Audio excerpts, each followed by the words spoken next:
خبر دے رہے ہیں آپ کو کشمور سے، جہاں مغویوں کے ورثہ کا انڈس ہائی وے پر دھرنا، انڈس ہائی وے مکمل بند کر دی گئی، گاڑیوں کی قطاریں لگ گئی، مسافر پریشان ہیں۔ خلیل احمد اور نوید کھوسا کو 2 ہفتے قبل اغوا کیا گیا تھا۔ ڈاکو نے مغویوں کی بازیابی کے لیے 30 لاکھ روپے تاوان مانگا ہے۔ مزید تفصیلات جانیں گے بول نیوز کے نمائندے حکیم نصرانی سے۔ جی حکیم نصرانی۔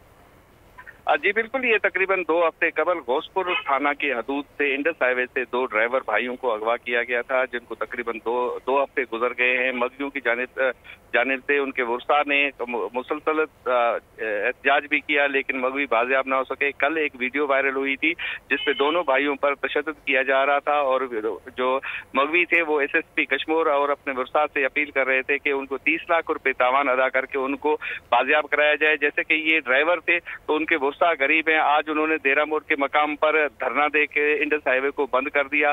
دھرنا جو ہے وہ تقریباً 2 گھنٹے تک جاری رہا۔ دھرنے کی وجہ سے سندھ، پنجاب اور بلوچستان کو آنے جانے والی ٹریفک تھی وہ معطل ہو گئی، اور گاڑیوں کی تمام لمبی قطاریں لگ گئی۔ گاڑیوں کی قطاریں لگنے کی وجہ سے ایک تو سردی ہے، سردی کی وجہ سے پریشانی جو ڈرائیور حضرات ہیں اور ان کے ساتھ جو ان کے سواری والے تھے پیسنجرز تھے، ان کو بھی بڑی تکلیف کا سامنا کرنا پڑا۔ ٹھیک ہے، بہت شکریہ۔ سبسکرائب کریں اور بیل دبائیں تاکہ کوئی خبر رہ نہ جائے۔